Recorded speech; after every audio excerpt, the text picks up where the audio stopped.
Hello, hello, hello, Justin and Larry here. Fucking hell. It was a good finale. Well, Good it season. so season 2 of Amphibia. We'll do the whole episode by episode thing, but we're gonna cut to the chase first because Jesus Christ. Yeah. Well, when the episode started and it's got Sprig saying the ending of this episode has some intense scenes that might not be suitable for young viewers. I'm just like, I've never seen that Right. before. For like a Disney like kids show, yeah. No, normally that's more for like a middle ground show. Yeah. And I will say it never got as far as like Avatar has gone, but But that's Avatar has Nickelodeon. but also Avatar didn't like try to be for like 7 or 8 year olds. Yeah, it was pretty serious out the pretty gate. it was pretty teenager oriented. But like, Marcy was straight up impaled. She was Yeah. stabbed through the back with a flaming sword, Yeah. which is like, if this was like a PG-13 movie, yeah, that's sad and all, but in terms of it being like psychologically damaging, it's Yeah. like, no, it's nothing. But for a Disney show, Yeah, it was a little bit. I'm really glad because like to me this is like another big hurdle that has just been left over because one of the issues with children's animation is that it's not taken seriously enough. Yeah. Children are not taken seriously. I mean, a famous example, obviously, of one of our favorite authors, Lemony Snicket, Series of Unfortunate Events. If you've never read them, it's a series of unfortunate events. Yeah. Very dark, very fucked up, but it's a children's series. And so, as much as I despise Disney as a company, I am glad that they are actually allowing serious stories to be told to children. Yeah. Um I I don't think it got quite as dark as I was expecting because like when you get a warning, Yeah. you expect the worst. Well, you have to adjust for what channel you're Yeah, watching. but it was intense. It was a little much. Pretty good Well, like, you have finale. to compare this to, like, for instance, back in the day with the old, and I don't think this is Disney. All these fucking corporations, you think they're separate, but they're not. Yeah. But, back in the day with the old Spider-Man cartoon from, like, the 90s, it had a lot of really restrictive rules on the kind of action it could have. Yeah. Characters could not punch each other, and there were no guns allowed. And what this led to was cops carrying laser pistols and Spider-Man hugging every villain. Yeah. Yeah, So, I think that's Disney. At least it aired on Disney. It might not have originally. Well, it's like a 'cause Fox. yeah, it's like a Fox cartoon. Yeah, I watched it recently. Yeah. But now, don't get me wrong, but just as a side note, I think that show actually does a pretty decent job with what it has to work with. But that's neither here nor there. Was this the darkest thing ever? No. I think that Cartoon Network has them beat. Yeah. But what this demonstrates to me is that Disney is not afraid of starting to push towards that line.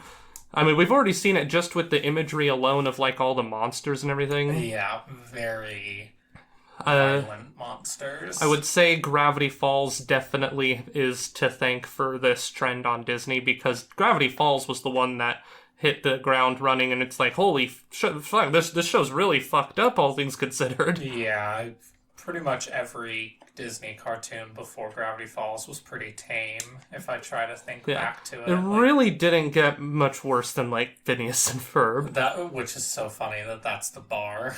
It's Yeah. Phineas and Ferb. I mean, Phineas and Ferb has some fucked up implications now and then, but not directly. Yeah.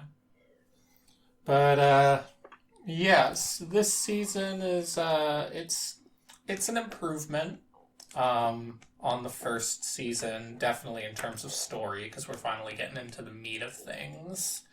I would say maybe the comedy isn't as, like I wasn't as engaged with a lot of the Townie episodes, Yeah. but I definitely enjoyed the experience. They still managed to make it, all the cast have, like, interesting, fun little things, but I could definitely see and this is an issue that Steven Universe had after a while. I could definitely see how like the towny episodes start to wear a little thin as you're getting to so much plot, where it's just like, I just want to get to what's next. I just want to get to what is next.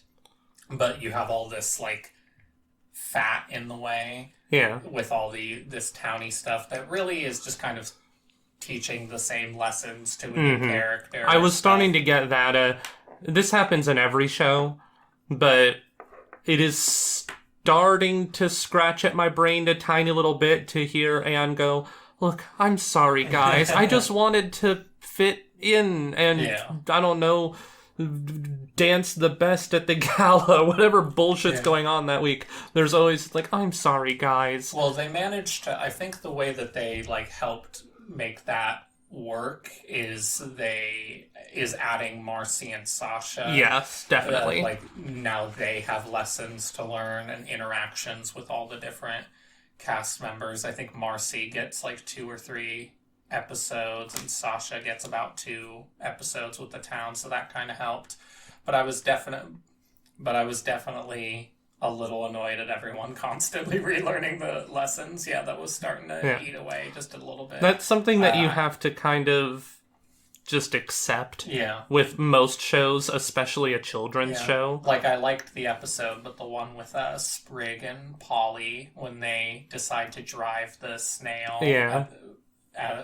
Drive it home while the others are asleep, and I'm like, how many times have you been over this? You're gonna get into trouble, and then you're gonna be like, I'm sorry. Yeah, that being said, a lot of shows have issues with, like, pacing where it's...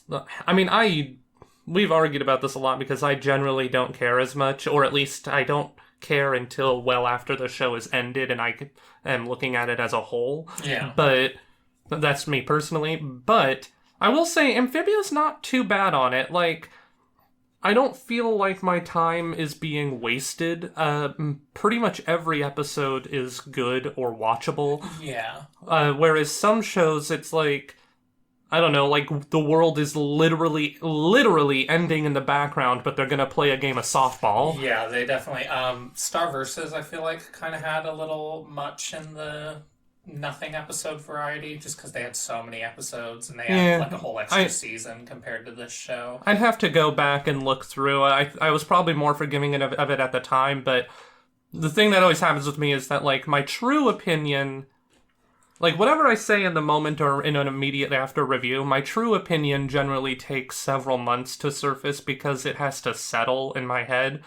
And being far removed from Star, I'm just like, yeah, not as much of that show is as memorable as it should be. Yeah, there's definitely a lot of throwaway stuff, which is probably done by the studio. I know Steven Universe had to deal with a lot of that, where they were just constantly like, do more towny episodes, do more episodes that we can just re-air whenever we want.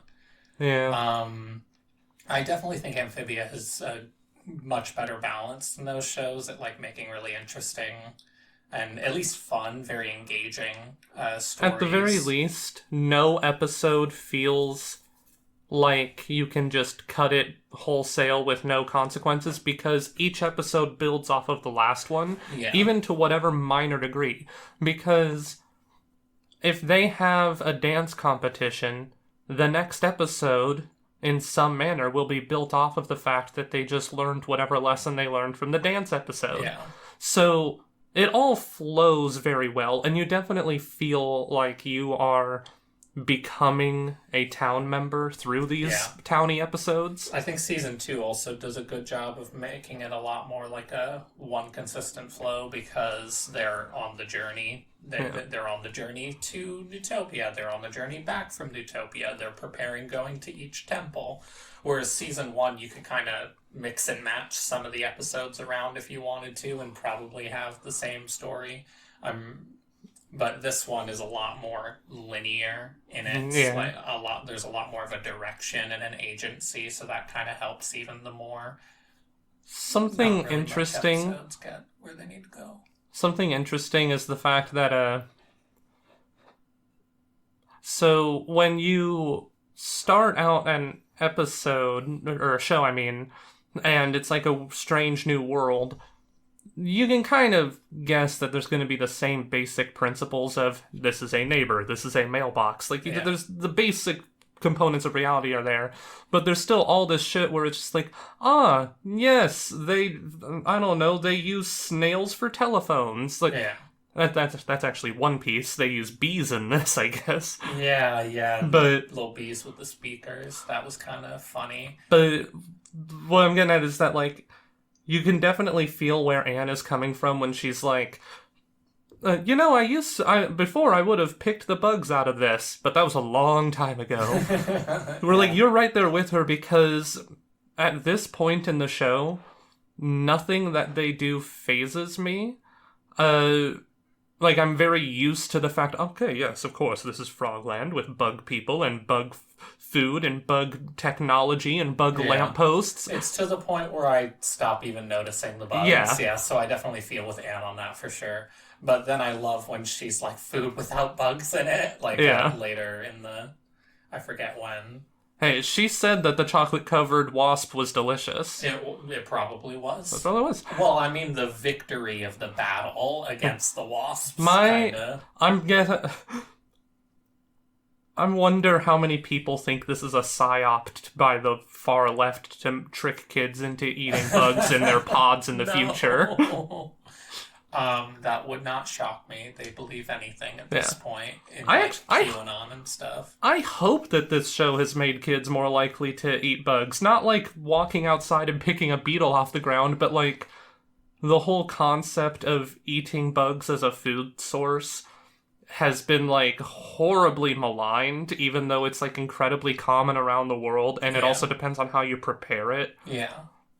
Like, there are certain bugs, I forget which ones, where the people who eat them will tell you it's like, it's basically just meat, really tiny bits of meat.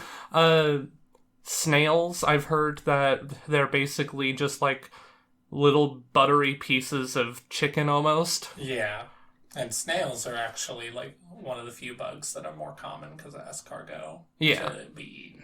But the last I'll say on that matter, because it's a somewhat of a tangent, is the fact that if you're someone who's like, I'll never eat bugs, I'm not gonna live in the pod, but bugs are for animals and stuff, I won't eat the bugs, you're already eating bugs. Yeah. You ever ate an M&M? You ate a bug. Yeah. It's the fucking shiny coating of candy is made from bugs. Yeah. Red coloring, made from bugs. Yeah. Sometimes there's just...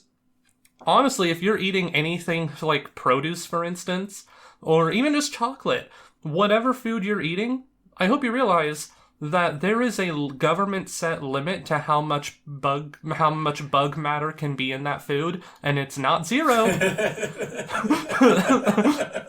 Yeah.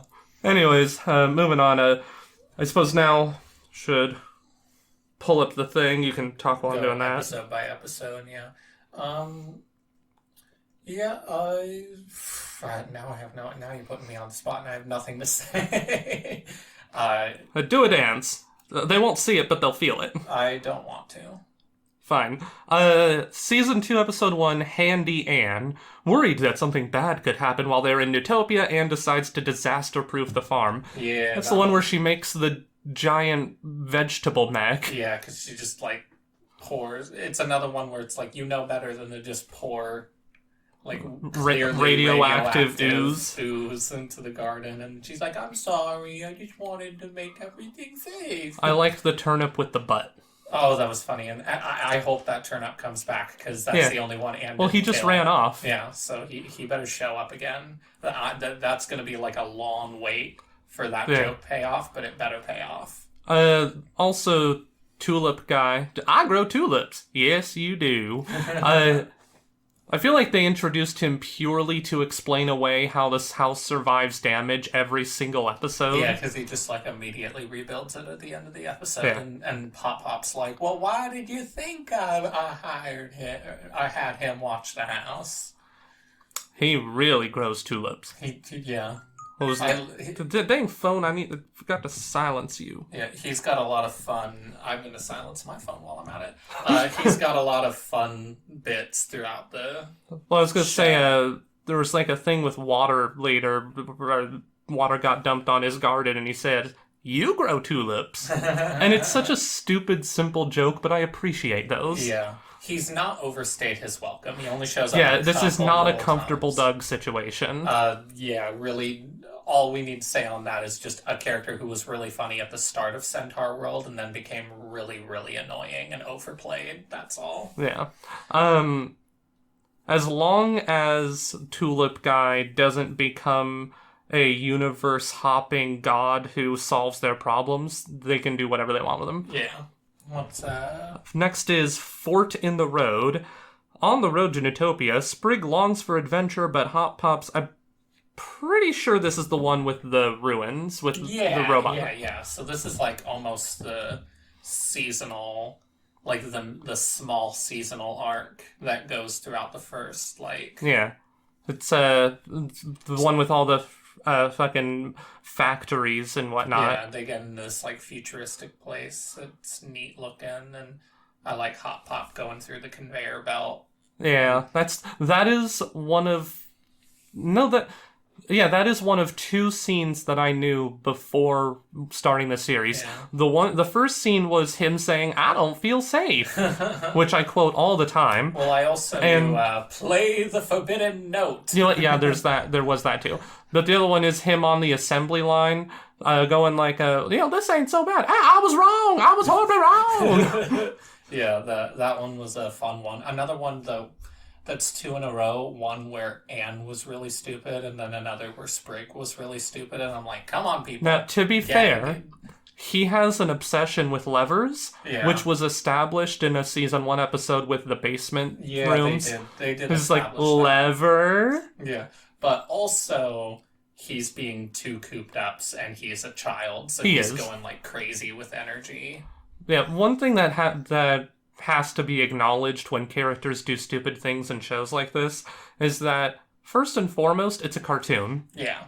And so if you're someone who's annoyed by people not learning lessons, maybe don't watch a cartoon. Yeah. But it was a fine episode. I liked the, little change in scenery. They do a good job of setting up why he's doing it, because it's not just, now Sprig, don't blow up the town. It's not like that. It's like, hey, look, a diner. Nope, stay on the road. Yeah. Look, ice cream. Nope, stay on the road. Yeah. It's like he's being way too obsessive with his rules, and that's why Sprig acted out. Yeah, and as the start of like the road trip, I really like I really like all the road trip episodes. Road, I love the road trip vibe. It's just a fun vibe to go on like a small little adventure with someone. Yeah. And 1 second. Okay. Alright, I just drank some tea and Larry went to the bathroom. I said his real name a second ago, but you don't know that. But yeah, I really like the road trip episodes. They're just a fun little vibe. Because, what I love about road trips is it combines the exhilarating like feeling of like an adventure, but it also combines it with that cozy feeling because you're with your family. It's a very small, enclosed little wagon. It's like a home away from home. So I like how it kind of like combines both of those things that I like into one really cool Well, thing. it also... So the entire first season is Anne learning to adjust to Wartwood. I always forget the name of the town. Yeah. But a road trip episode, after she's settled in, both serves to refresh her unfamiliarity with the world and to force the other characters to also experience it. Yeah. But it's kind of like a mutual, they're all in it together to survive sort of thing. Although Hop Pop has he's the one who knows things, but he also clearly doesn't know what he, as much as he thinks he knows. It also helps put him back in like a leader position though, because like they all can run the town pretty seamlessly now, but in these parts he's like the most experienced that they have. Yeah. The next episode is The Ballad of Hapadaya Planter. Stands up to the wrong family. It's with the tiny people town. Tiny frog town. And they like a cowboy. murder. Yeah, they're crazy. But they went insane, so we fled. Yeah, they go crazy and like ravenous and fight all the toads or Yeah. whatever, bullfrogs, toads. I don't really remember. appreciate... How do I put this? So I'll always love a musical show, but I like that all of the songs in this so far are bad. In the sense that they feel very much like they're being made by a real person Yeah. instead of someone who spontaneously gains the power of musicals. Yeah. I always like when someone spontaneously gets the power of musicals, but yeah, that is a nice vibe to... Yeah. Well, it's just something different. Yeah. I just, in general, love Sprig on the fiddle. Yeah. It's just very fun. In my opinion, he doesn't play it enough. 0 You know, out of 10 we season, had a he doesn't road play it enough. We had a road trip season, and he not once battled the devil for his soul. Yeah, that would have been nice. Little devil went down to Georgia. But I liked Maybe they'll do it in season 3. I liked the Little Town one episode, though, because Hapadaya's making it sound like, oh yeah, I'm a big hero. Yeah. And everyone, the family knows that he's bullshitting, but they let him have it because it's just, spicing up the story. But then a bandit comes. Yeah. He, until the end of the episode, is completely ineffective at handling the bandits. They work together as a family, and they can hold them off a little bit, but, no. He doesn't get, I actually got the upper hand and I beat them. No, the town just goes crazy and devours them. They go crazy for him, though, because their thing is not you have to stand up for yourself, it's that you have to stand up for people who are defenseless, and he is really defenseless. Yeah, so that was funny. Good episode all around. Reminds me of Rango. Yeah, it did give me a little bit of Rango vibes, except Rango actually wins. Yes. One bullet. Yeah. That is not a movie. It's not a great movie, but it's an underrated movie. Oh, for sure. Anyways, next episode is Anne Hunter. She has to learn how to hunt, and it's a Predator parody. I love when she does the dance. Yeah. The planter hunter dance. Although I do think that the episode is somewhat silly because it's like, you don't hunt with weapons. I'm like, you sure as fuck do if you want to eat. Well, yeah, but that's the issue, is they were hunting back in the valley. Yeah. Where it's probably really easy to get food. Well, because Sprig wasn't even hunting big animals. Sprig was hunting the defenseless, caterpillar thing. That he does say that that's not everything is as simple as that. Yeah. But I'm just like, okay, let's say that you are hunting something bigger and you get it trapped. How are you gonna kill it? You need a weapon. I don't know, maybe they secretly have, poison or something. Yeah. Now, don't get me wrong. I'm not anti-vegetarianism or whatever. That's an entirely separate thing. I don't personally care for hunting. I don't like most of what that entails.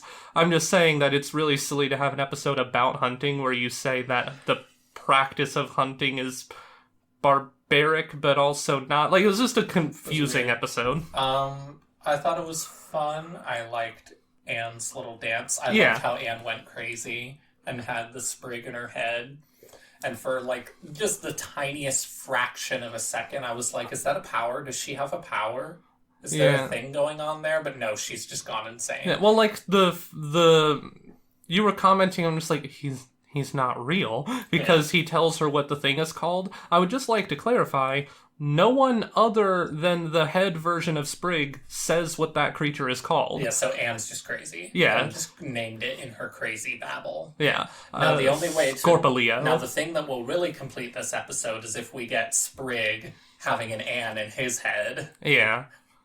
And going crazy. That would be a nice little way to fully round it. But it's another fun one. A lot of these are just kind of, Yeah, well, I appreciate it for road trip episodes. Despite my misgivings, I appreciate it for what it's parodying, because the Scorpio is just a straight up predator, from the movie Predator. I love when you see the heat vision point of view of a monster. It's always fun. Yeah, it was fun enough. That's what it is for a lot of these. A lot of these episodes on their own are just okay, but it's as a sequence, the whole journey of the road trip. Well, it's like I was saying earlier, each episode builds on the last. Yeah. Next is Truck Stop Polly. Oh, yeah, she gets all mad because they don't like trust her and they want to like protect her because she's so small, right? Well, no, sort of. They're mad because she's being way too rambunctious and causing problems in the wagon, and the problem is that she's a baby, toddler-ish, a sentient baby. Their logic is strange, but it doesn't matter. The point is that she's a little child, and she wants things to be like they are at home. Well, really, the truckers in the truck stop sum it up perfectly. It's just like, it sounds like that you are homesick and are trying to recreate a home environment without regard for the feasibility to do so on the road. It's like, I loved her being mad at them, because, like, you're supposed to be, like, awful degenerates. No, they spend a lot of time alone, so they work on themselves. Yeah, that was funny. Fuck the guy who left a dangerous egg as a doorstopper. It was a little weird that the egg immediately hatched into a giant chicken that, like, exploded out of the cabin. That reminds me of in Doctor Who when they have when the moon egg erupts into a much larger, like, dragon looking thing that lays an egg the exact same size as the moon. You see, now that I have an issue with. I don't have an issue with this, because with this, I could just say that it grew fast, whereas with the Doctor Who thing, it was born from an egg the same size as its body, and then it laid an egg the same shape and size as the one it just came out of. Yeah. That just cannot work. But another thing that makes this one more tolerable is, again, it's a cartoon. I just thought it was really funny that it was like this tiny little egg, and then it's just like a giant chicken. Yeah.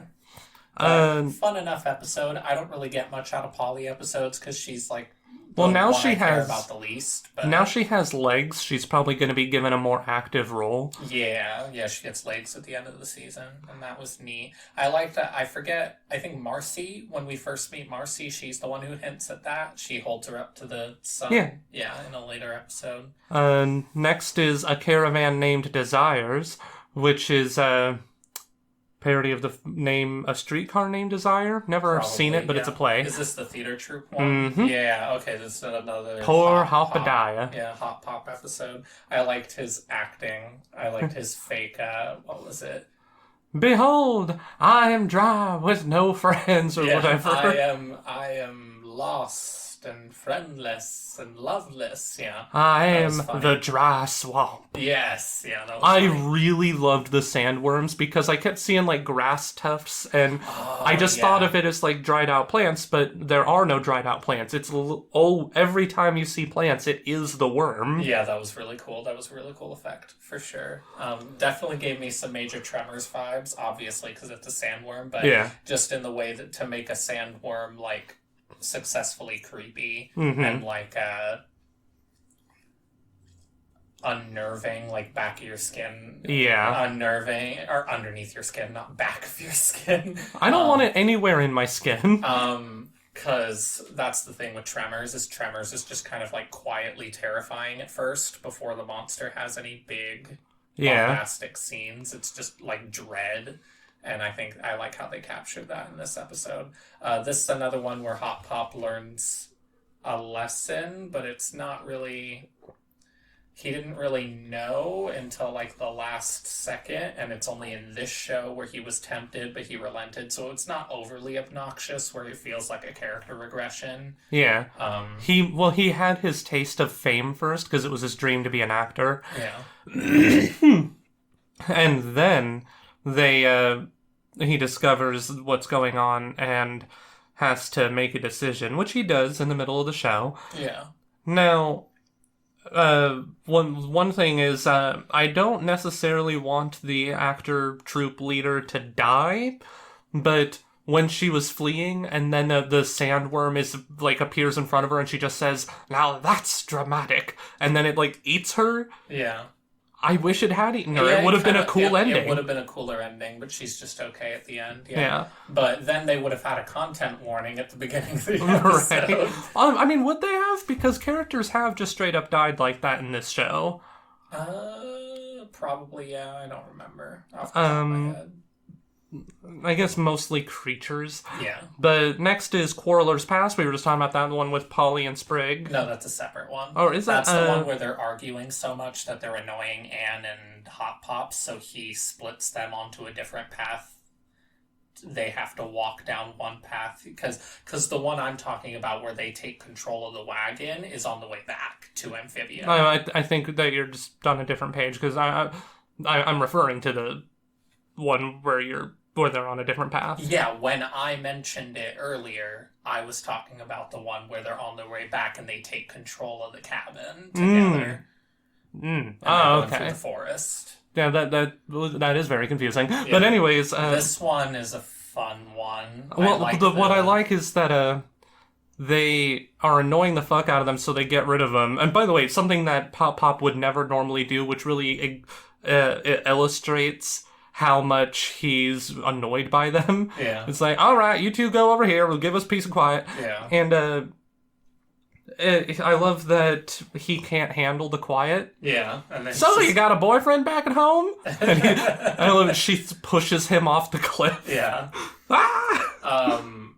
I liked the monster in this episode. It was like a cat. It was like the cat dog. From Yeah. Cat Dog. Well, they also remind me of. I think they're were they exotals?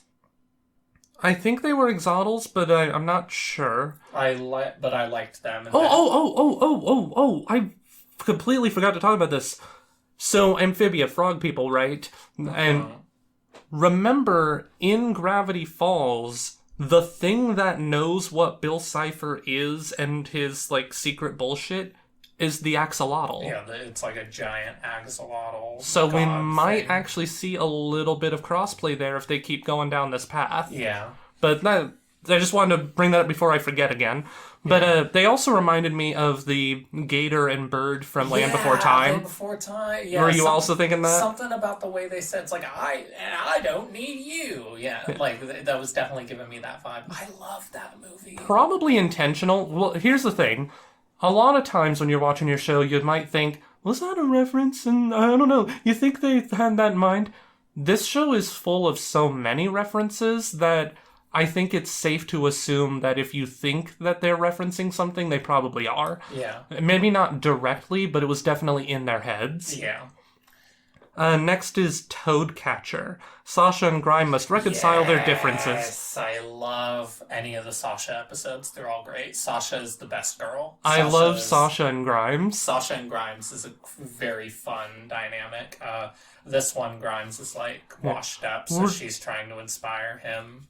I like him with trying to grow the beard and just eating Cheetos and such, watching Suspicion Isle. Yeah. Which she also has conveniently downloaded on her phone. Well, they probably were all preparing for it because they all probably watch it together. Luckily, the phone stuff isn't as annoying this season. I would say that's an improvement. They don't really focus on the phones much at all.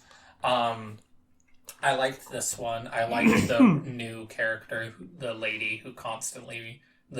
captain lady who constantly reintroduces herself. I cannot remember her name, her titles. I can't remember any of it, even though her entire joke is that she repeats the whole thing every time you see her. Well, there was such a big gap between the last two times we saw her. I couldn't remember it within the episode. I was immediately forgetting. In the episode, I remembered it.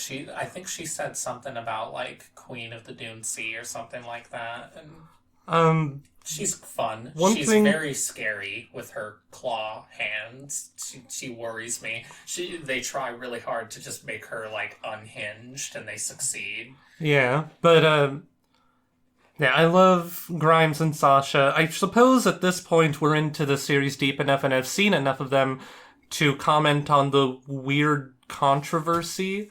So it wasn't. It's it was kind of a pretty. So to my understanding, someone makes fan art shipping Grimes and Sasha, and people react very negatively to it because Grimes is much older than her. Everyone saw him as a very old man character. He's been running Toad Tower for years. He and all his siblings are generals. Yeah. So you get this impression just looking at him that he's an old man, not... And I have gotten the impression as well that... Because this is something I was holding back on until I actually watched the show. They do not age rapidly. That is not what's being displayed. They seem to have a pretty normal lifespan. Yeah. Go on. And he clearly is mentally an old man, too. And the thing that made the art controversial aside from that is that one of the creators, I don't know if it's a writer, I don't know if it's an artist or a director, I don't remember. It might have been the creator. I don't remember, but it was someone big up there. Mm-hmm. They liked and retweeted that art and commented that it was really good. And that got into a big controversy because it's like, oh, you're supporting art that depicts an underage person getting with someone who's not underage. And the problem here is that when this was happening, and obviously I hadn't seen the show, I was under the impression that the show itself in some way dropped tiny hints that this is how the creators wanted it. And so far, 2 seasons nothing. I have not seen. Literally nothing. That, like, they more have like a reluctant duo, almost like father-daughter dynamic. I don't see it father-daughter, more like gruff gal pals. Yeah. But they're friends, and that's all it seems to be. Now, on the subject of the fan art itself, my position is what it's always is. It's not fucking real. I don't give a shit. Grow up. But the position of the creators liking and retweeting it, I could see why that could be an issue. Another thing that ended up making it worse was because people backlashed. Someone who was like an animator backlashed against it, right? And then I think it was a woman, I don't remember, tried to say like, hey, you shouldn't be trying to like witch hunt other animators that are in a higher position than you because that's a good way to get blacklisted, basically threatening blacklisting for criticizing. Oh, you don't like this depiction of a minor and an adult being together? Well, I guess I'll just blacklist you from the animation industry. It's like, okay, well, now you've kind of switched things up on me. I don't like that. Yeah, that was not cool. And that's as far as I know. What sucks is that what this should have been is someone drew some fan art and then it was that and that was that. But then it shouldn't have ever been a thing. Yeah, and it probably would have went away really quickly if not for the backlash, not for the, like, threat, basically. Yeah. And that's, like, that was just a little bit much, but, that's as far as I know about the controversy. I never really looked into it after that, because I didn't care about Amphibia until Neither did I. This controversy was back when, like, Season 2 was coming out, so it was, like, a couple years old. Maybe even Season 1, I don't remember. But, alright, we've talked about that. I'm sure that you're all waiting with bated breath for that juicy gossip. Well, you got it now. Yeah. All right, next is Swamp and Sensibility. Yeah. Wally's actually a rich boy. Yeah. Very standard episode. Oh, I want them to like me for who I am, and then does the thing, and then, oh, I tolerate you for who you are because I don't want to lose you. I'm your friend, so I'm going to stick my nose where it doesn't belong and destroy your family dynamic. Yeah, Anne goes a little much in this episode, but it all works out in the end. The things of note are the fact that I like Wally. Wally's great. And the fact that there's a weird Kermit the Frog parody. There is a weird Kermit the Frog parody. It was funny. When I saw it, I was like, huh. Who owns... I guess Disney does own that, because the Muppet Show airs on Disney+. Do they own... Is Jim Henson Company a subsidiary now? Well, I don't know that this shit. Sesame Street and Muppets are kind of separate like things, both made by him, though. Well, yeah, so I don't think they have Sesame Street, but I think they do have Muppets. Okay.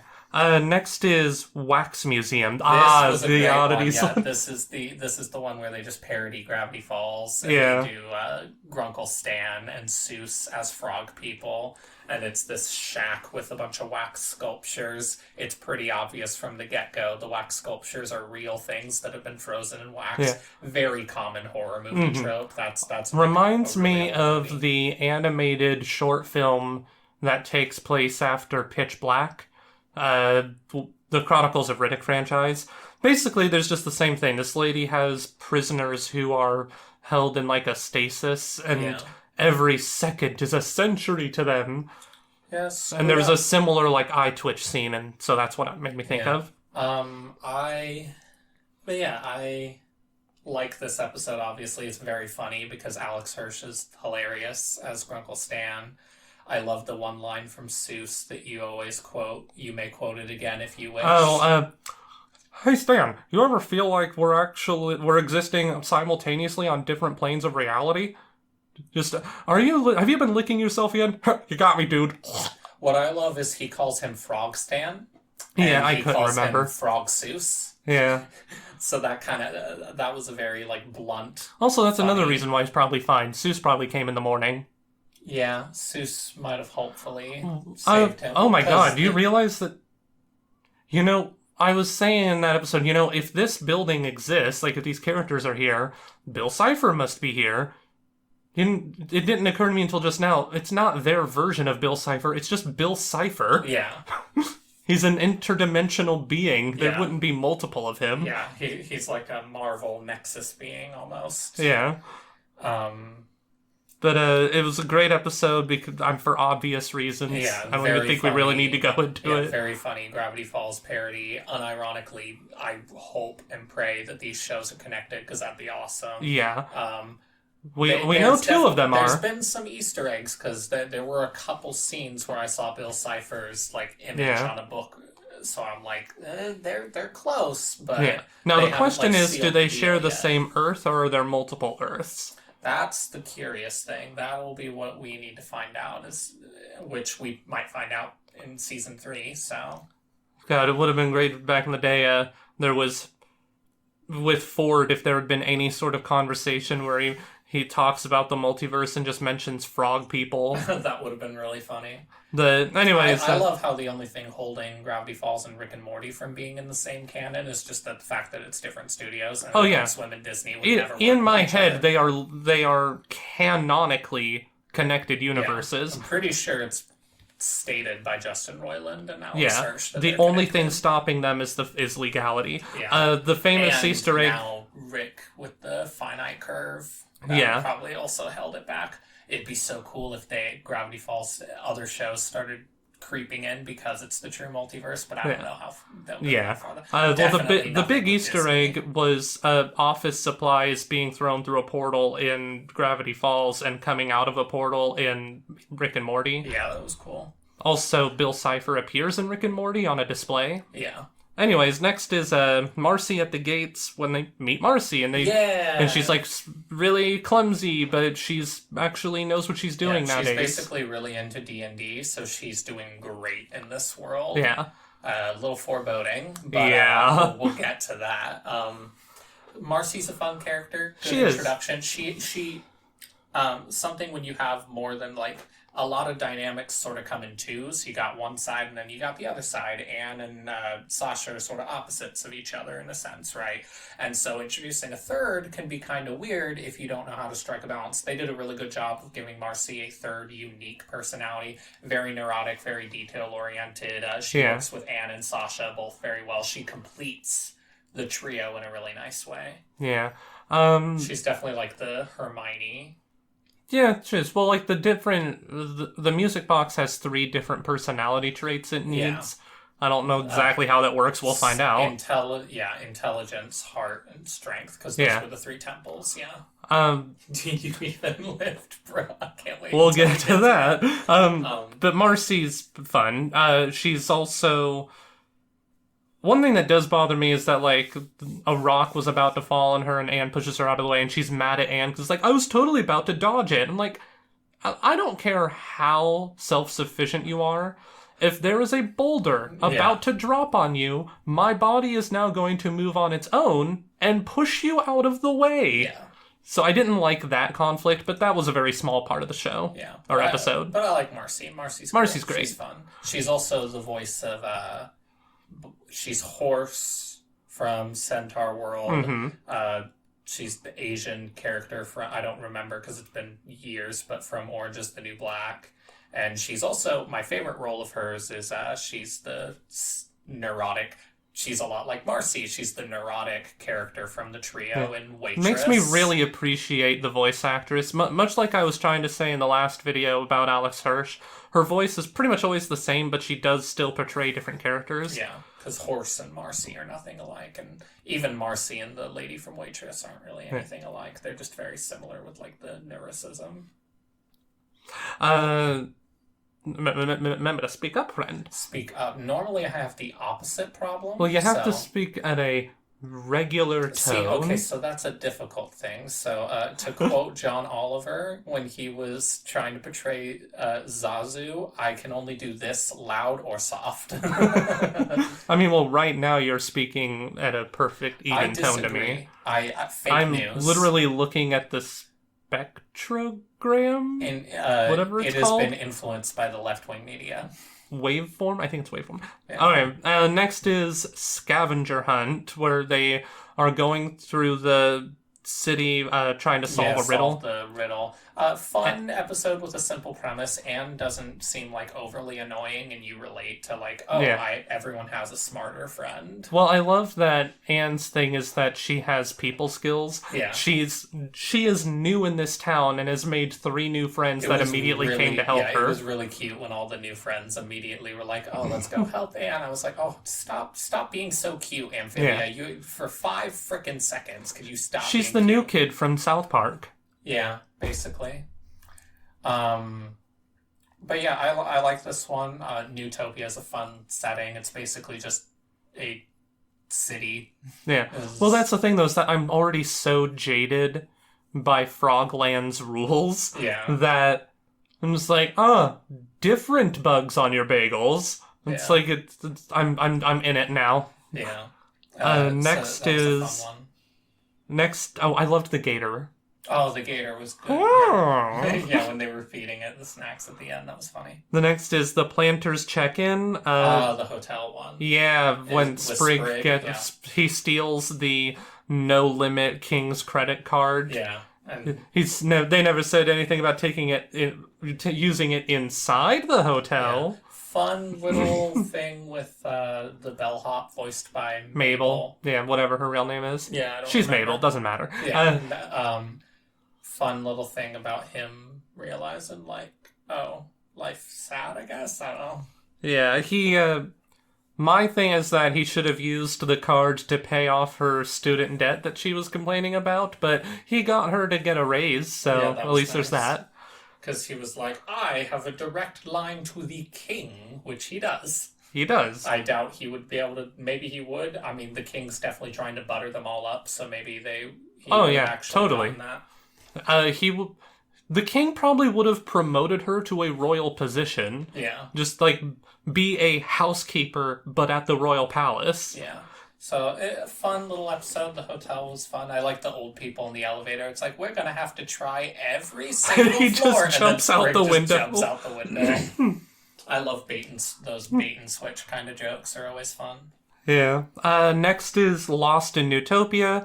Anne and Polly vow to experience the city like locals, but they have no idea what they're doing. Yeah, they didn't take the brochure. It's funny. They end up feeling like 10 times more touristy because of their like obstinance in trying so hard to be local. Yeah. It's like, just be there, just experience what it is to be there, and you'll be fine. Yeah, you're going to... you get to deal with that.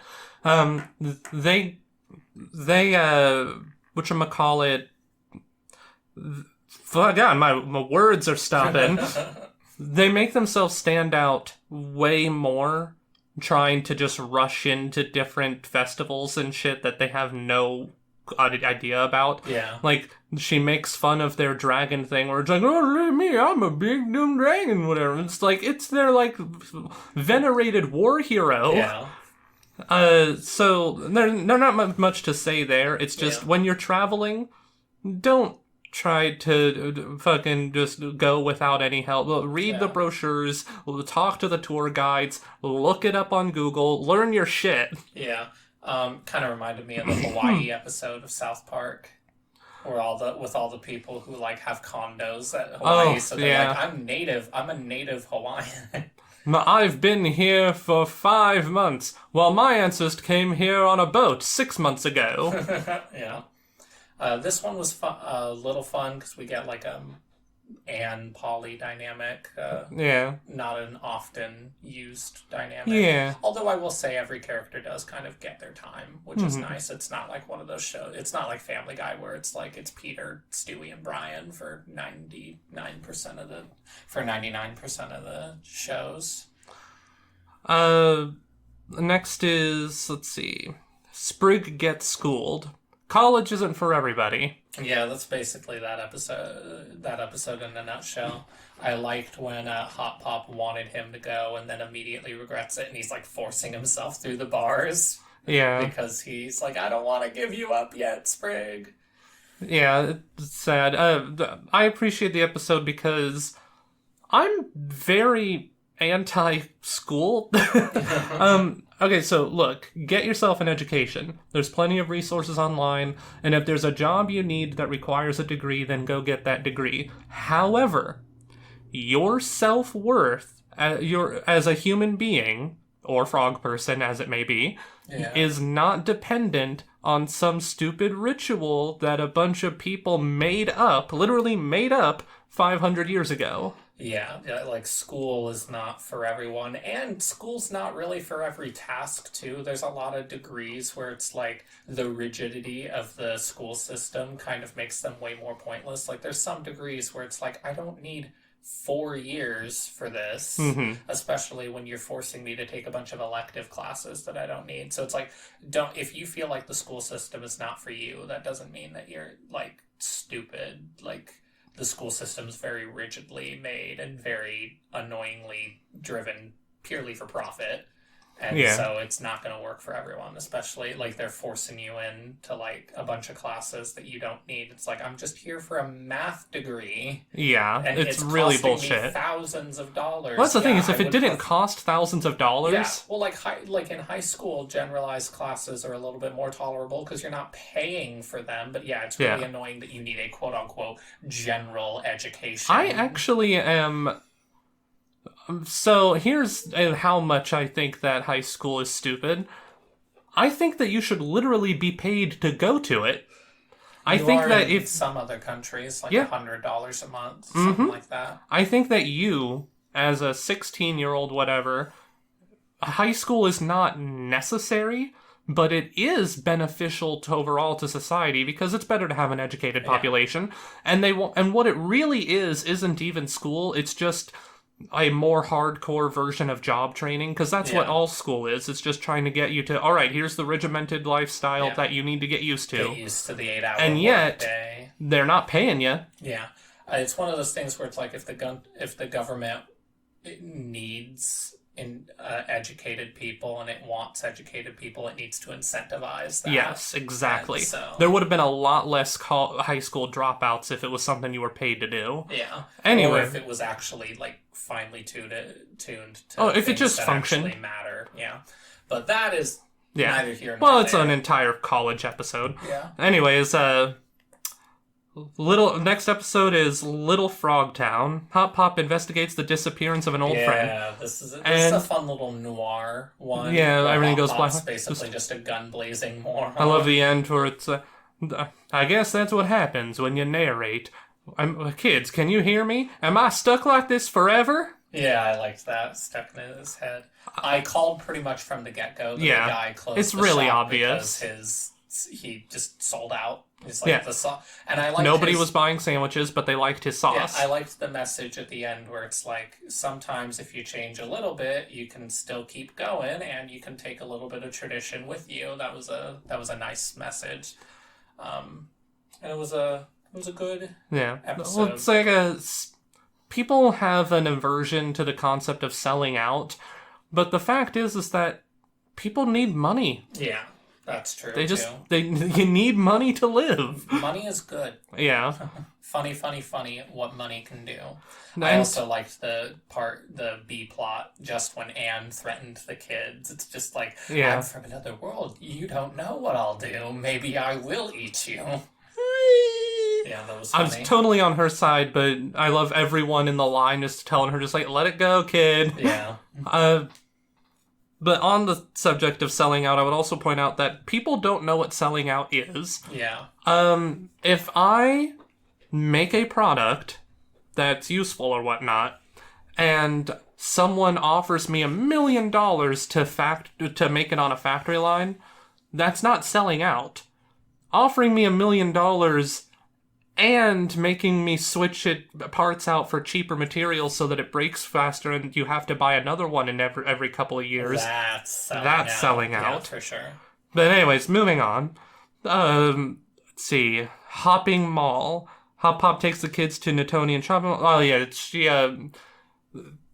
Anne wants to buy a teapot thing, but you have to win a battle cart thing. Kind of a... It's not an episode that amounts to much, but I like the ending.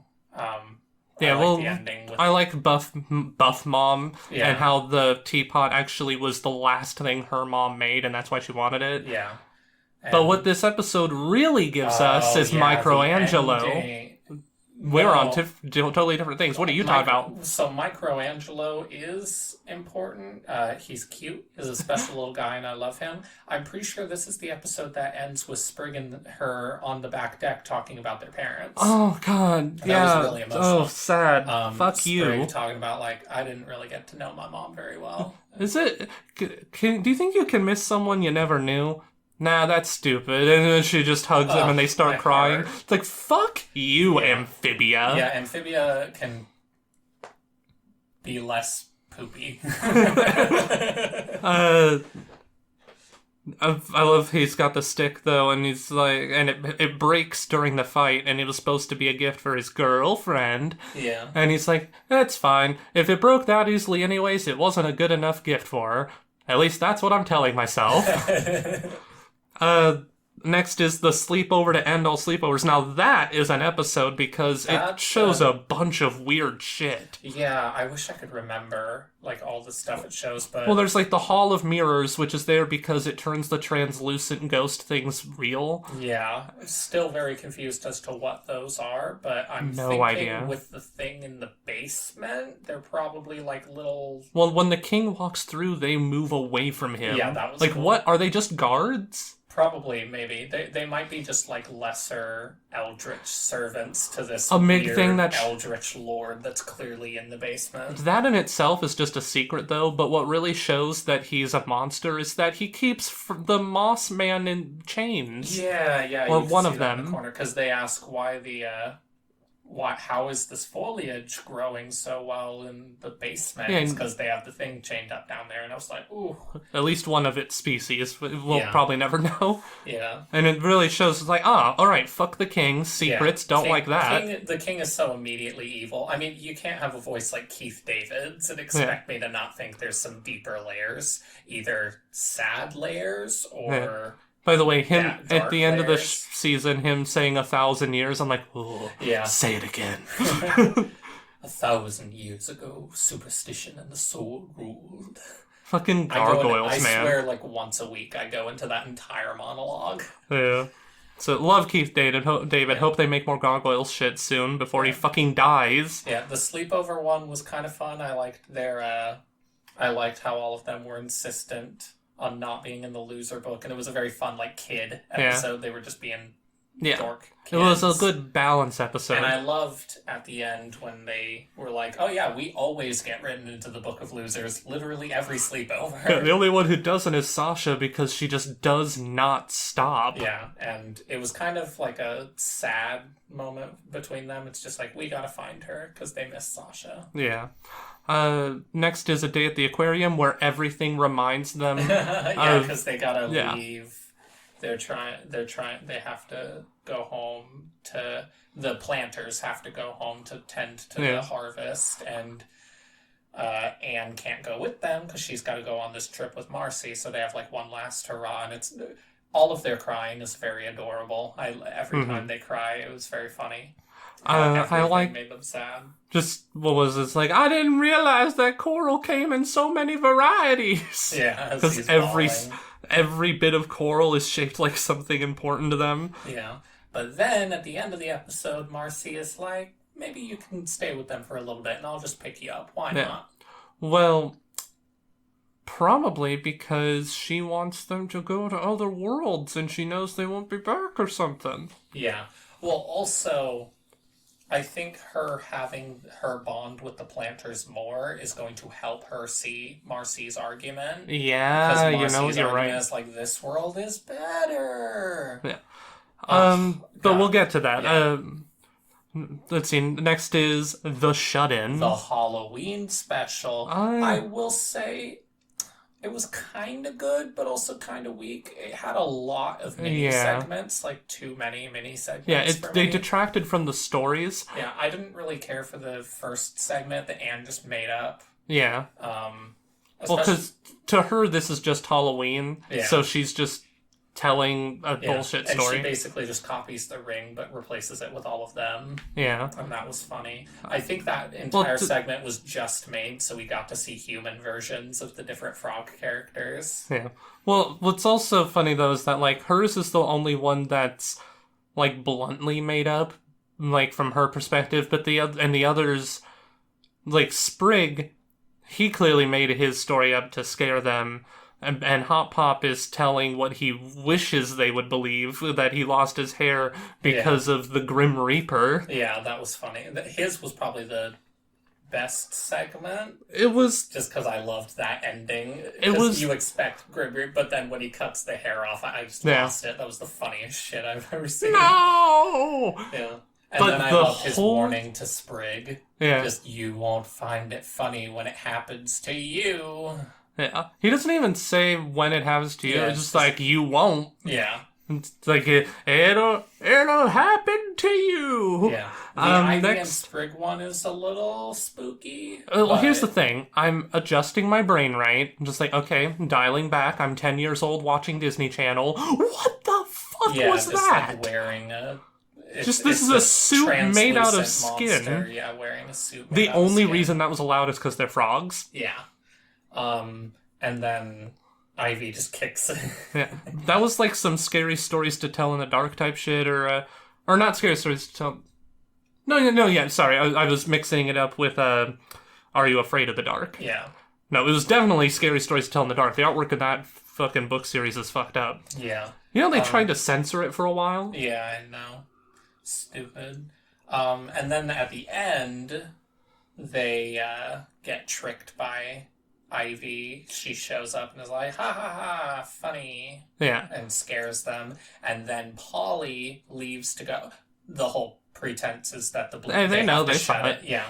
And she wants to go look at the moon, and then they fake out. Obviously, I knew they were going to fake out, and it was going to affect her after they all went inside. What I didn't expect was her to be like, hey, it worked, and they just all scream. And it's just like, what? It works for me. Yeah, hey, it worked. That was funny.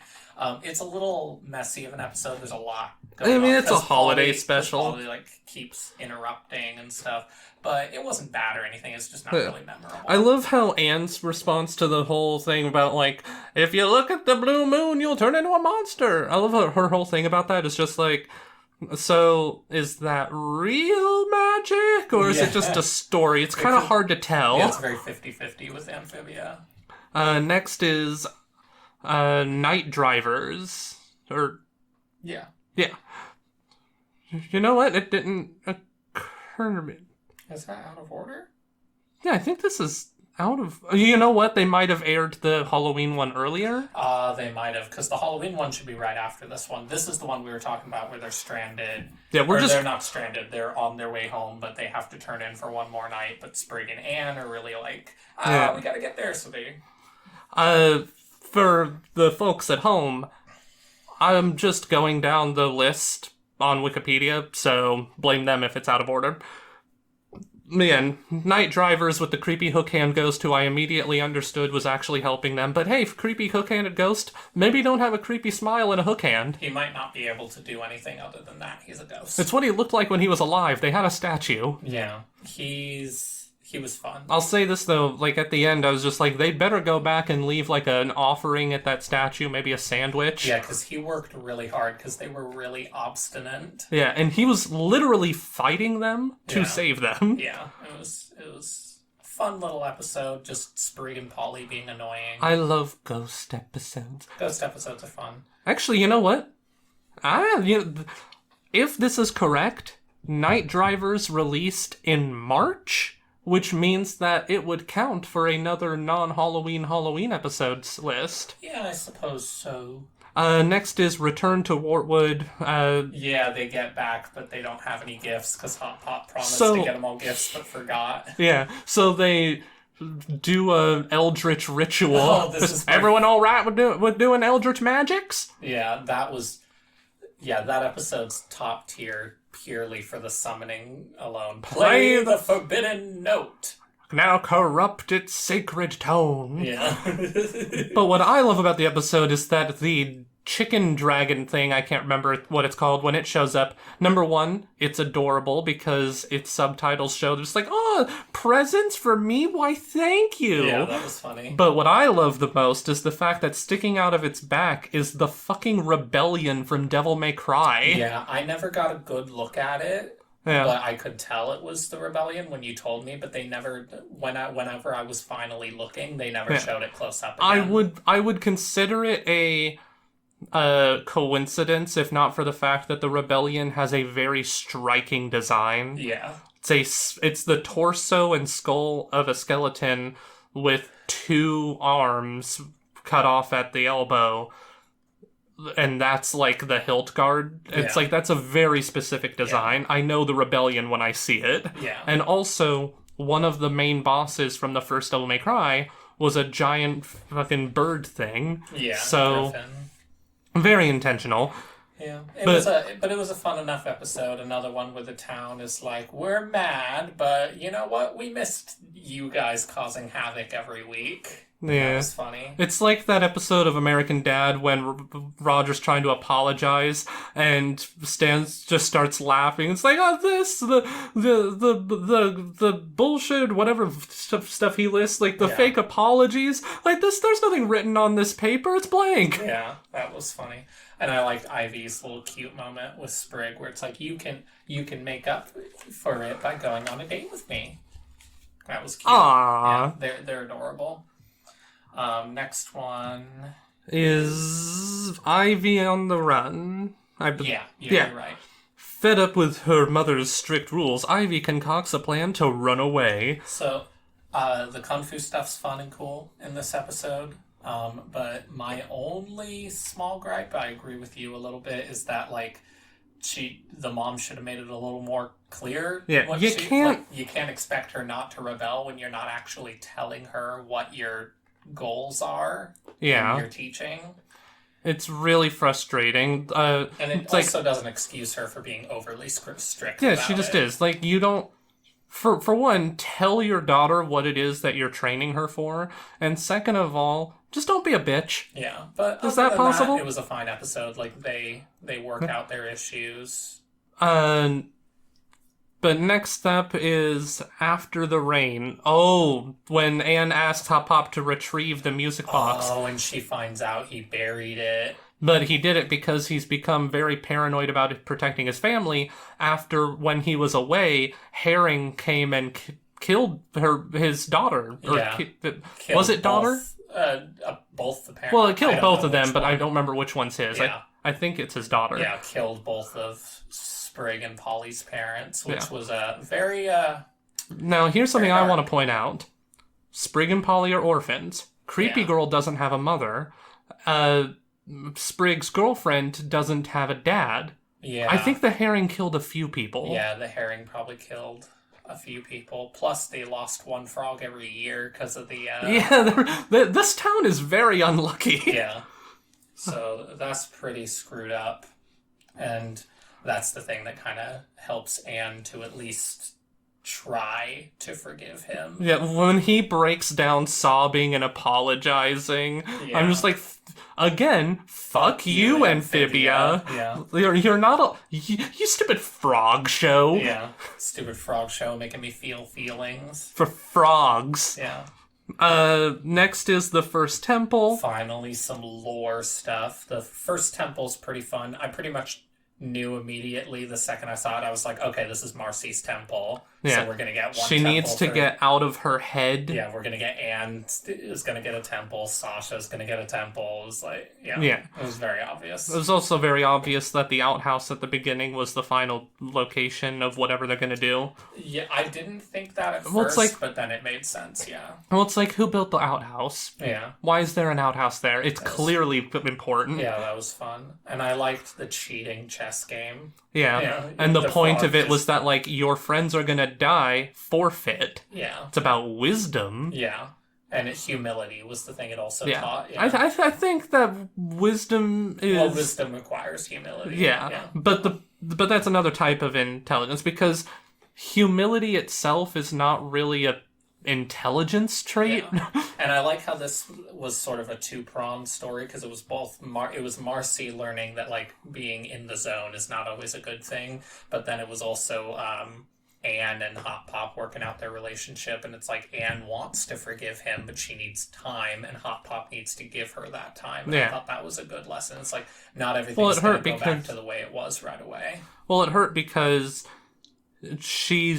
because of the betrayal, she doesn't see herself as a true planter. Yeah. But as far as he's concerned, she totally is. Yeah. I would not be surprised if at the end of this series, or at some point or whatever it becomes relevant, she just literally changes her name to Anne Planter something or other, whatever her last name is. Yeah. Boutroy or something like that. So Anne Planter Boutroy. Yeah. Whatever the... Boutroy. I think. I can't remember. They only say it a couple times. What's funny is the mayor says it at one point. Yeah. So that was funny. But yeah, it's a good, fun lore episode. But yeah. The whole time thing is very important because, like, yeah, it's easy to say you forgive someone and know logically you should, but whether or not your brain is factually going to accept that is an entirely different ballgame. Yeah. But moving on, New Wartwood. Yeah, Marcy tries to rebuild the town, and it's very obvious that it's going to immediately go wrong because she mentions how the weight is perfect so that it doesn't sink. Yeah. And she's building all these giant stone structures.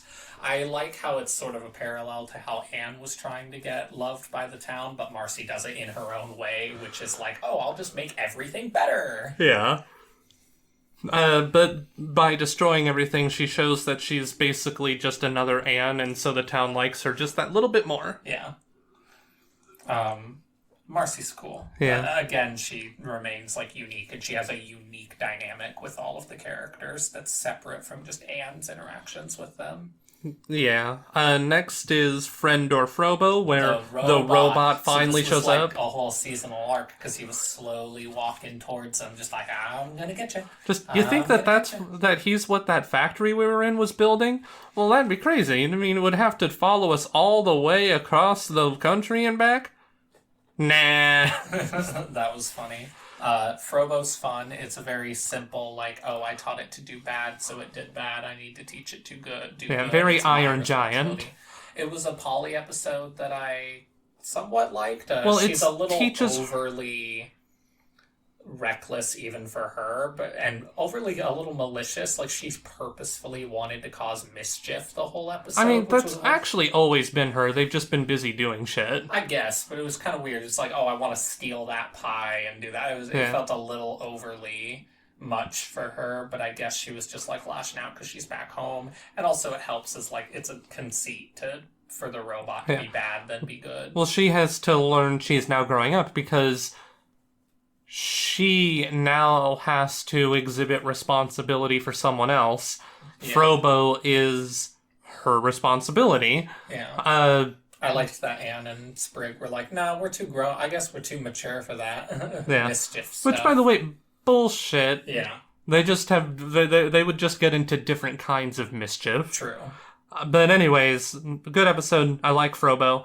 Next is Toad to Redemption. Oh, this is the one with the mayor. I love how the mayor just so quickly became attached to the town and wanted to be one with them. I like the return of the tax toads showing up. It was honestly really, like, sad when he's like, telling the toads is like, you'd think I'd want to be mayor of some podunk smell, and it's like, oh, Yeah. because you know it's not real, but the town knows it's not real too. Yeah, it was sweet. The newts are freaking terrifying, and I don't like them. Yeah. Because that newt lady was kind of a bitch.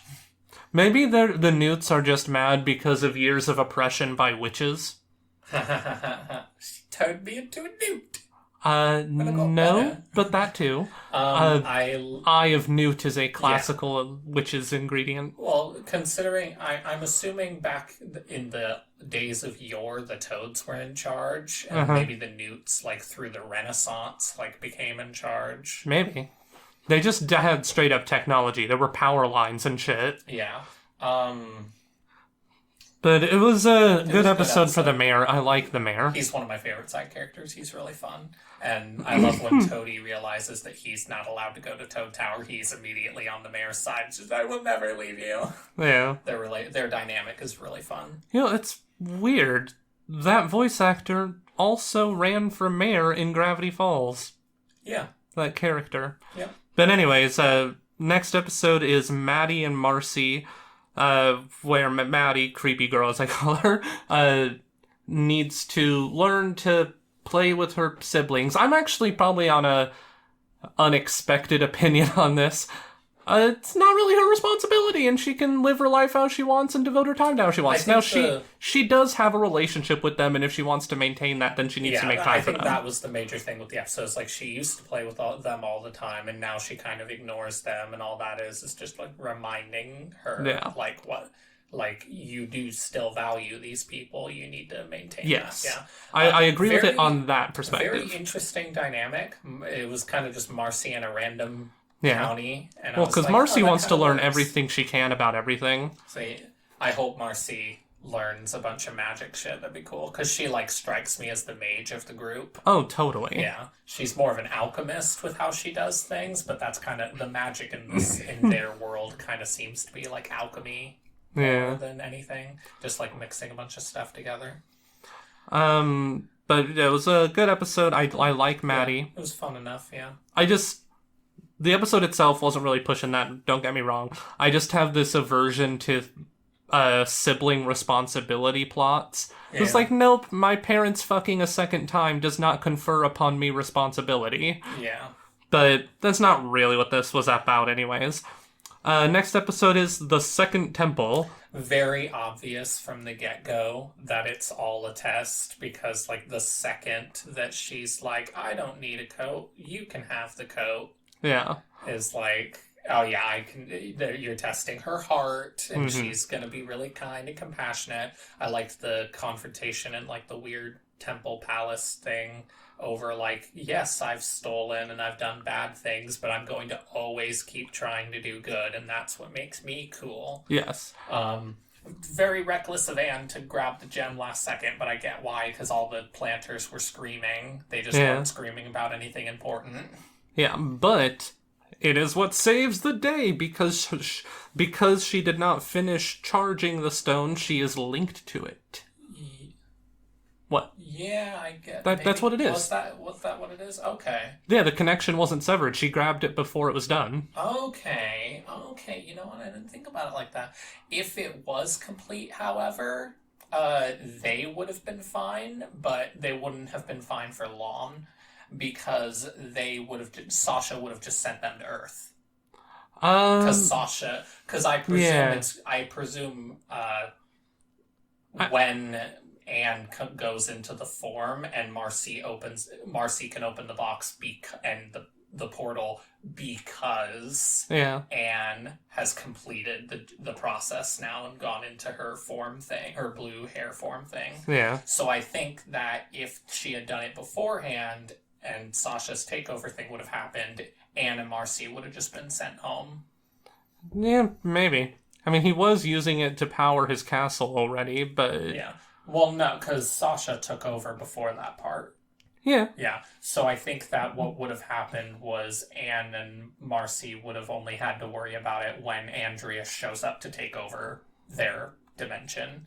But we don't know what world he's going to take over first or anything. Yeah. And that's assuming Andreas escapes because the entire Toad army was going to take over. For all we know, Andreas is just screwed. Yeah. But so it kind of helped her, but also kind of screwed her, depending on how you look on it. But yeah, I mean, well, whatever. We'll see how it goes. Fun lore episode. A lot of character building for Anne, which was nice. Next episode is, let's see, Barrel's Warhammer. Fuck yeah. Some Zelda shit. I love this one because I love Sasha episodes. Yeah. And you could see her, like, negative change arc starting. And a negative change arc is just basically it's the same as, like, Anne's arc, where she gets better with each new lesson she learns, but it's the reverse. You get worse with each new lesson you learn. You learn the wrong lessons. Yeah. And, she's sort of like doubling down on. She keeps having this like relenting urge in her to like relent and like care about her friends. You can tell she's not a bad person, but Grimes is sort of sending her like further and further and like, no, power's the only thing you need. But it's funny because he himself is also more susceptible to friend stuff. Yeah, I think he just wants to be king out of insecurity. Probably. Yeah. I think that his father didn't hug him enough. That's so depressing and so true.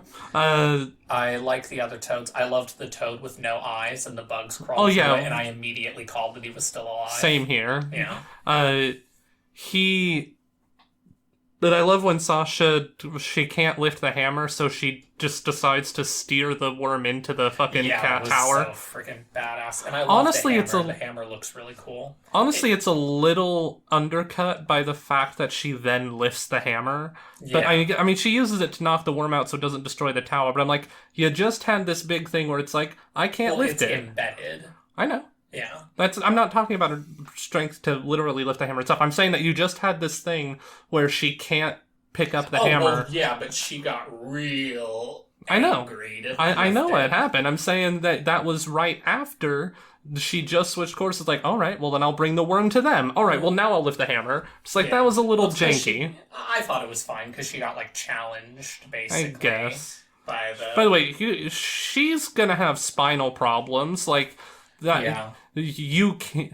One of the biggest ways that you can fuck up your back is trying to lift something that you can't lift. Yeah, but she's hardcore. Do you even lift, bruh? I love the hammer. The hammer's cool. It seems like the hammer was made for her.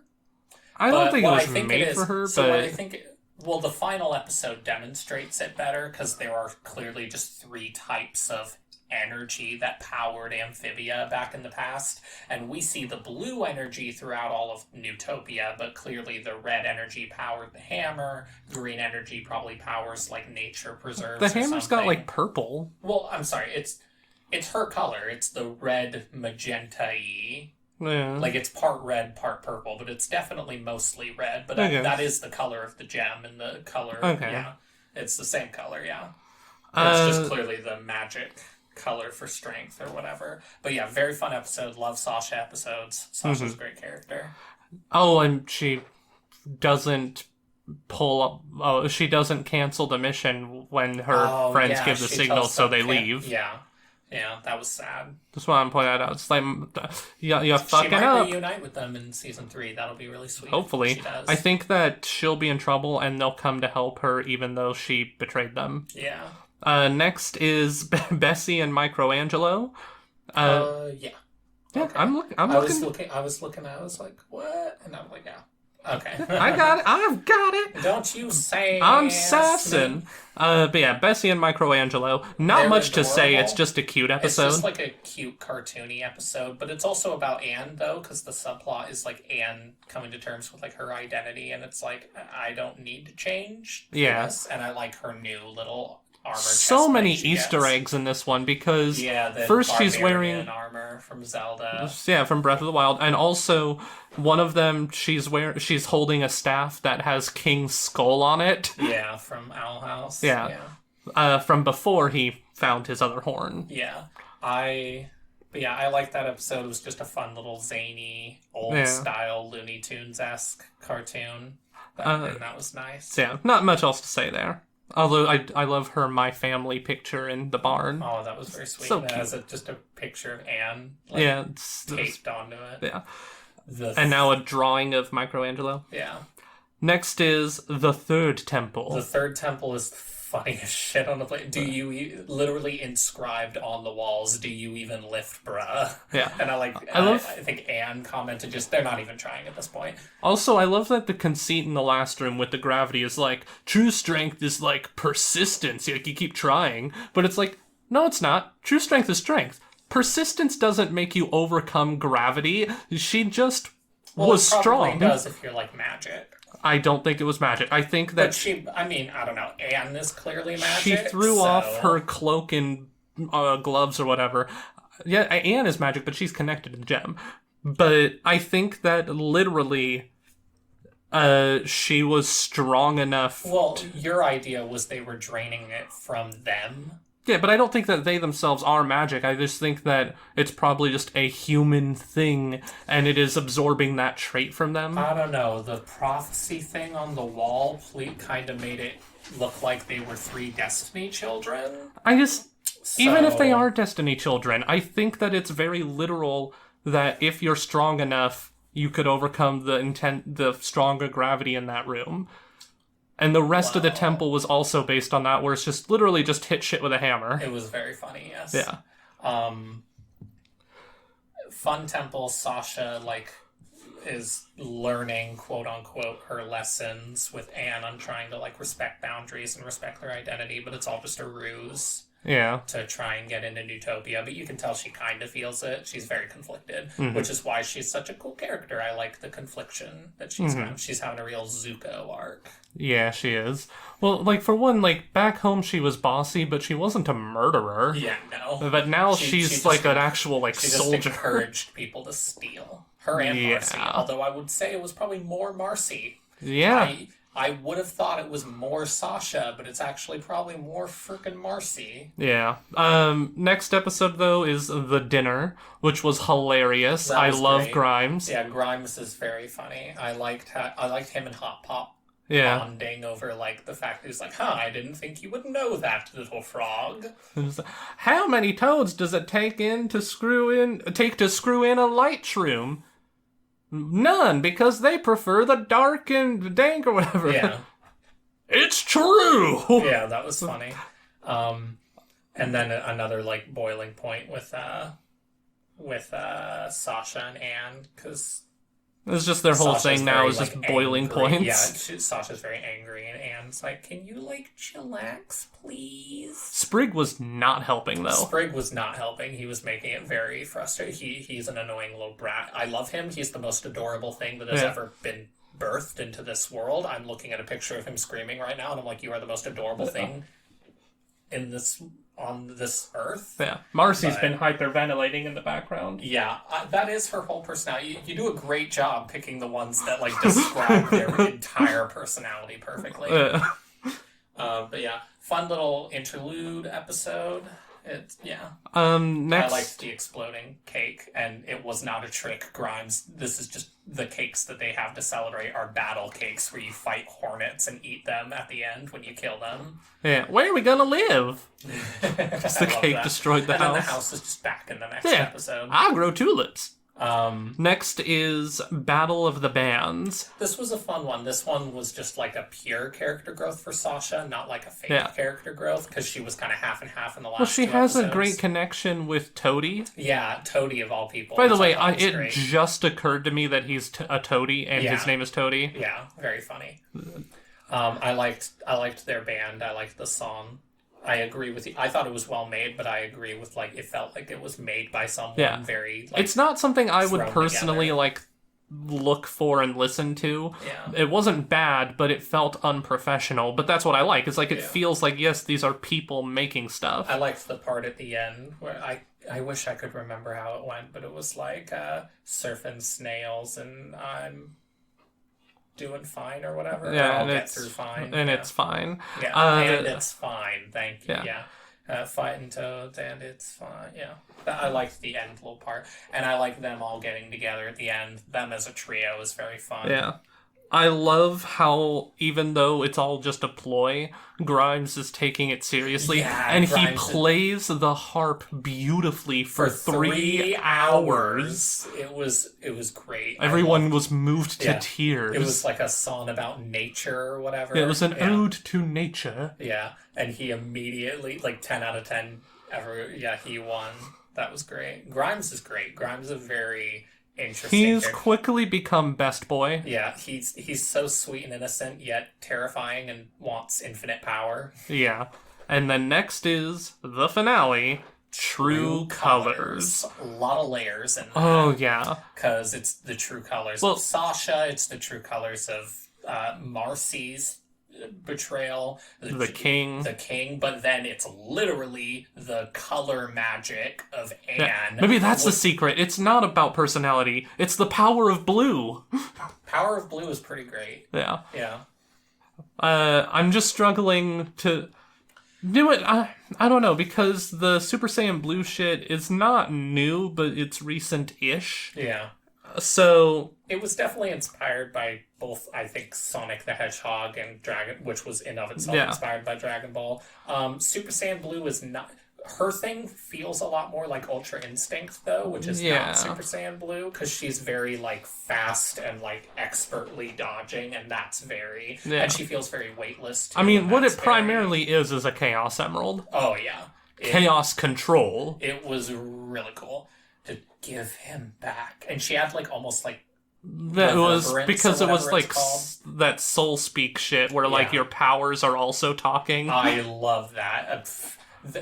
So many tropes that are in this show, they could be in literally 1,000 shows and I would never get tired of them. Like, I like writing, and I pretty much always write color-based magic. I don't care that it's played out. I don't care that it's stupid. I'm doing it. It's like the main character waking up from a dream at the start of the story. Yeah. I will literally always do it, and you cannot stop me. Yes.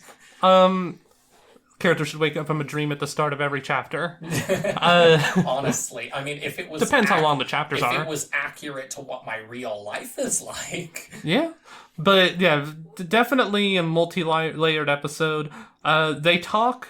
So like the king, he wants to conquer other worlds, right? Which is where this starts to cross into things like whatchamacallit, Owl House and Gravity Falls and yeah. maybe Star, but I feel like that one's less likely. Yeah. Watch it be just Big City Greens. That's the only one it crosses over. I don't see why not. That would be hilarious. Especially since it's the only one with no magic. Yeah. But yeah, no, but he wants to conquer worlds, right?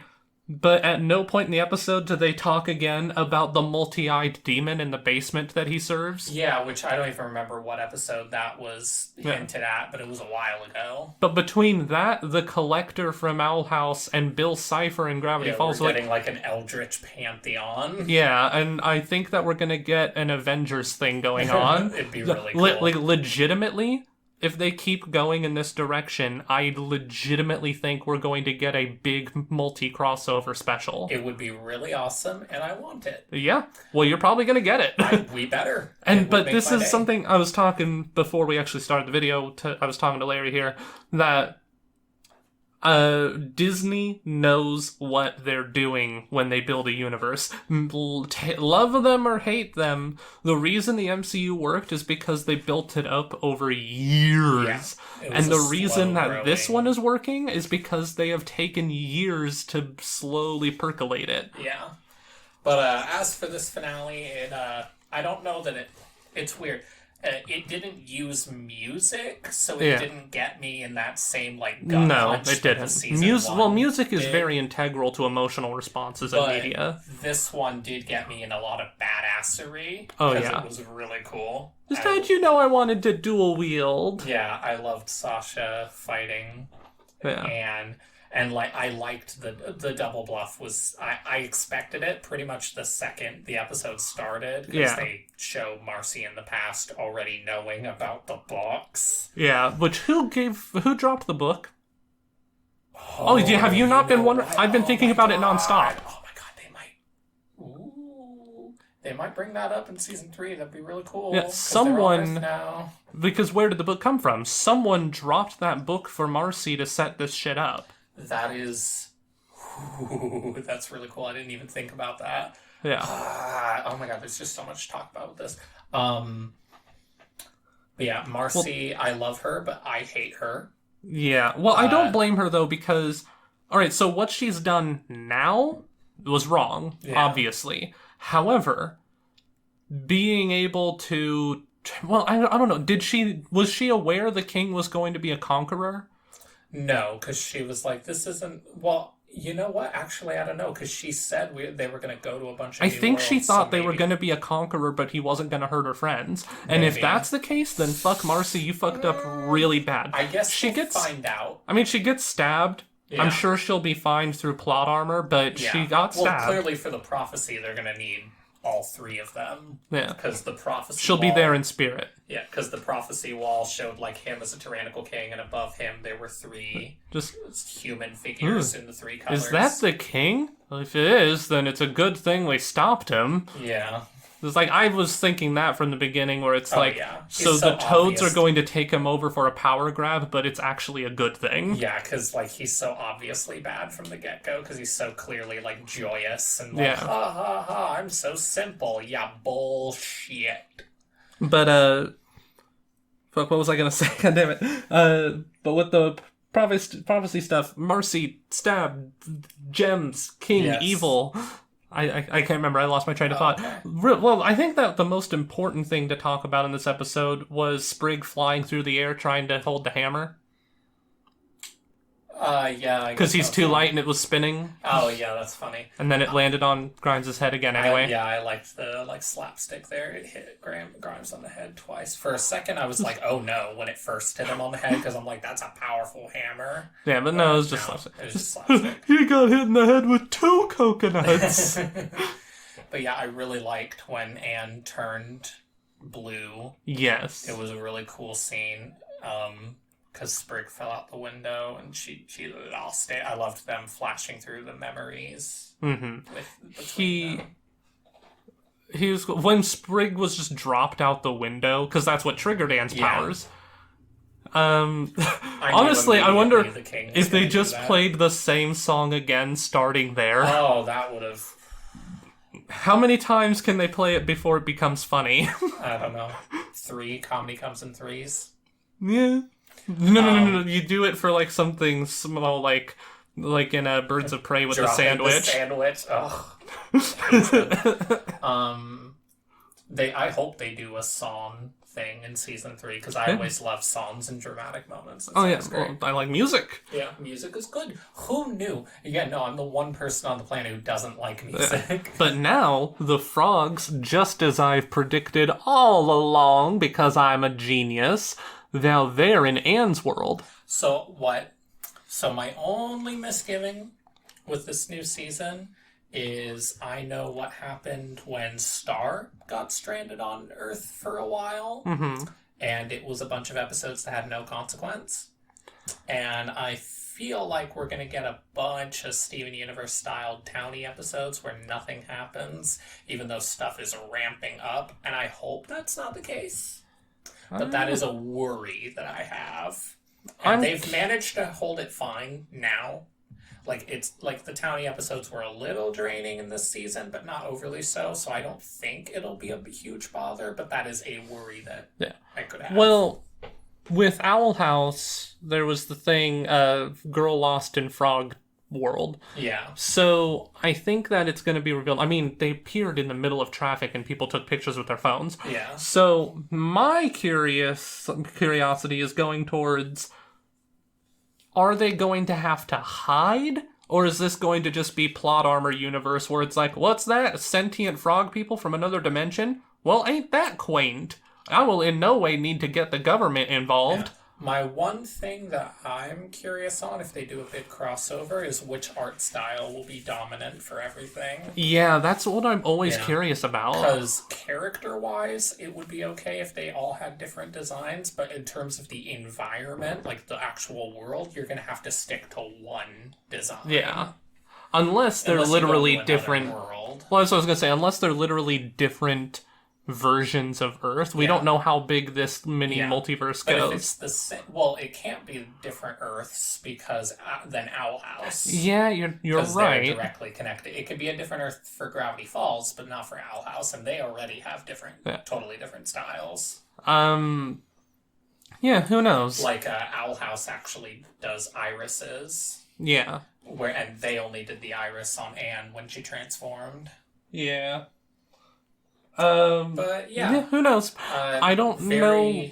Go on. It's sort of like an up in the air thing. Anything can happen.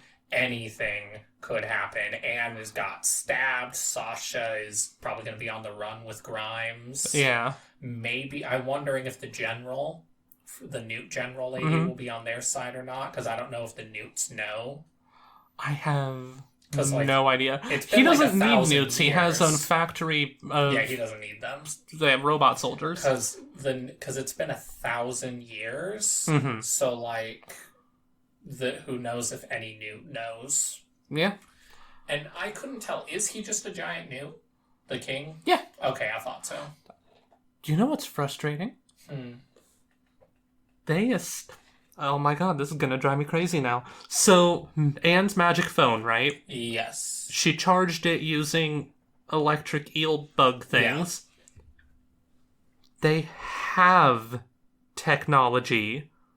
They could have easily had an episode with a device of any sort that mysteriously charges her phone. I actually would have really, really liked if this episode was the big reveal that they all have been charging their phones because they're a power source. In Amphibia, at least, they are a power source. Yeah, something. But literally anything other than just like, we just zapped it and it works. Yeah. I'm going to choose to ignore it because I really like the show. And it's not a big deal. No, a lot of shows have stupider shit, for sure. If this show ends up being a 10 out of 10 by the time it's done, Anne's stupid magic phone is only going to drop it by, 0.1%. Yeah. I'm not going to actually fucking care. But I am going to complain about it till the end of time. Yeah. Anyways, hyped for season 3. That's pretty much my major things. I'm excited. It was better than season 1. Townie episodes might have been a little weaker in season 1, but I think they're fine. I'm hoping that continues into season 3. I'm excited to see where every character goes. Polly's going to grow up. That's gonna be she has legs. Yeah. She's just a ball with legs now. And now all 3 characters are kind of set possibly on the same goal. I'm wondering if Marcy's going to end up being better or worse. Yeah. We have no idea, but we have an entire season ahead of us, so anything goes. Yeah, for sure. All right, so that's all I have to say. Bapa booey, bapa booey. Bapa booey, bapa booey, bapa booey, bapa booey. What's that from? Well, I think it's an actual thing that happened, but I know Howard it from Stern show, probably. Yeah, but I remember from Family Guy in court. Just not only have you never met so-and-so, you've never been in the same state. Baba Booey, Howard Stern's penis, Baba Booey. Oh, yeah, definitely Howard Stern show then. Well, it might have been Howard Sheen's penis, but who cares? That's how you end an Amphibia review. Apparently, Howard Sheen's penis, or Howard Stern's penis. Bye-bye.